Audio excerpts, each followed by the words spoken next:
She had been in the new apartment for 11 days when her neighbor knocked on the door and said, "I need to tell you something about that dog."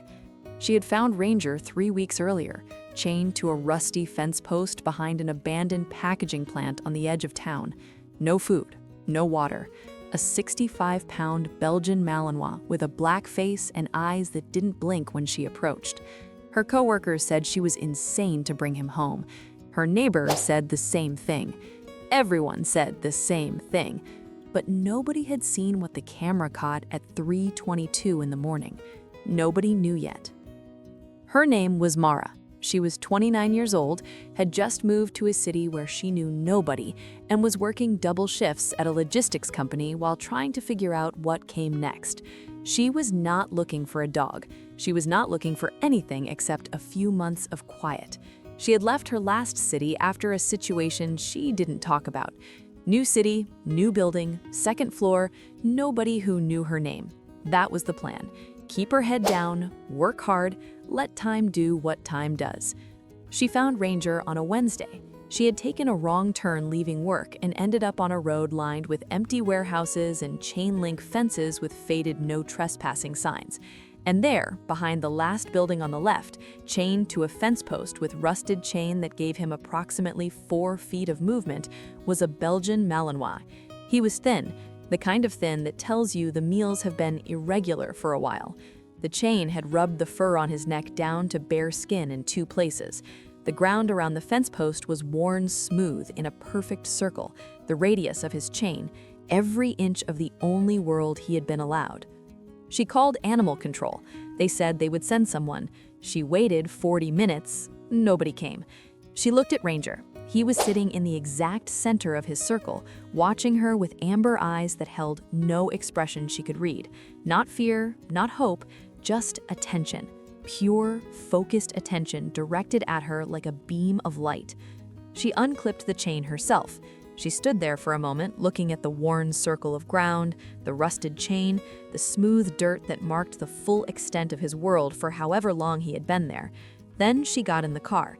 Ranger stood up, walked to the passenger door, and waited. Her co-workers told her she was asking for trouble. Belgian Malinois were police dogs, military dogs, not apartment dogs. Too intense, too driven, too much for a single woman in a second-floor apartment. Her neighbor Dale knocked on her door the second day and told her directly that he didn't feel safe with that animal in the building. She thanked him and closed the door. What nobody said, because nobody knew to say it, was that Ranger had already made a decision about Mara. He had made it in that parking lot, standing by the passenger door, waiting. A dog chained long enough learns to read people the way other animals read weather. He had read Mara the moment she crossed that lot, and he had decided. The first week, Ranger learned the apartment. Every room, every door, every window. Methodical, thorough, unhurried. He paid particular attention to the front door and the window that faced the parking lot.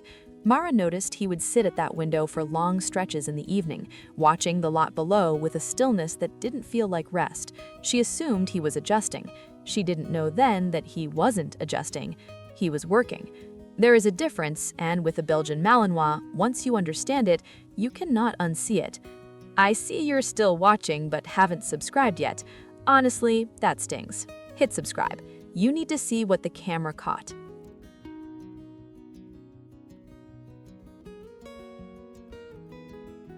On the 4th night, Mara installed a security camera in the living room, not because of Ranger, because the building's entrance light had been broken for 2 weeks and the property manager wasn't responding.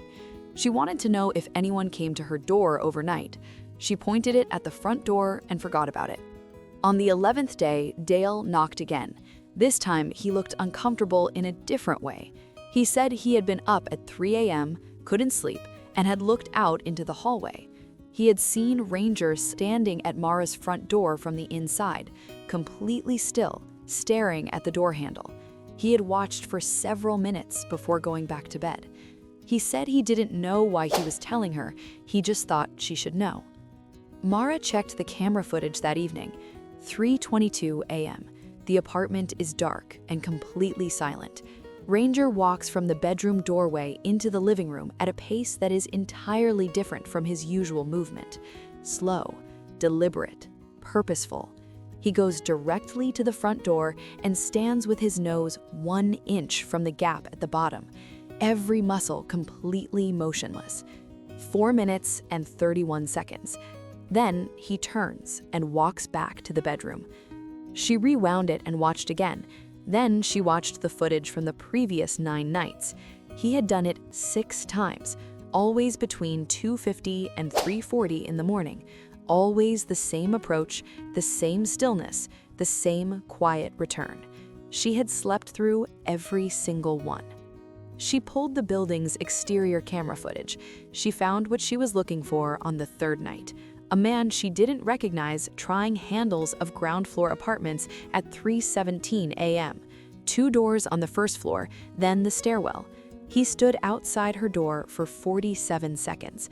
The interior camera showed Ranger at the door the entire time, silent, unmoving between that door handle and the bedroom where Mara was sleeping. The man left. He never came back. Mara sat with the laptop open for a long time after that. She thought about the packaging plant, the worn circle of ground, the 4 feet of rusted chain. She thought about Ranger standing at her passenger door like he already knew exactly where he was going. She thought about every person who had told her he was dangerous, and she thought about what dangerous actually means. She showed Dale the footage the next morning. He watched it twice without saying a word. Then he looked at Ranger sitting quietly in the hallway, watching him with the same calm, direct attention he gave everything. Dale reached out slowly and put his hand on top of Ranger's head. Ranger didn't move. Dale kept his hand there for a moment. Then he said quietly, "I owe you an apology." He wasn't talking to Mara. Today, Ranger still sits at the window every evening and watches the parking lot below. He still walks to the front door between 3 and 4 in the morning when something outside shifts. Mara doesn't sleep through it anymore. She lies awake and listens to the soft sound of his paws and thinks about what it means to be protected by something that never asked for anything in return except the passenger seat of a car going somewhere that wasn't a chain. He was found behind a building nobody used anymore, chained inside a circle of worn ground, and every person who called him dangerous never once stopped to consider what he might be protecting them from. Some dogs are not a risk. Some dogs are the reason there isn't one. Would you have trusted him the moment you unclipped that chain? Or would you have listened to everyone else?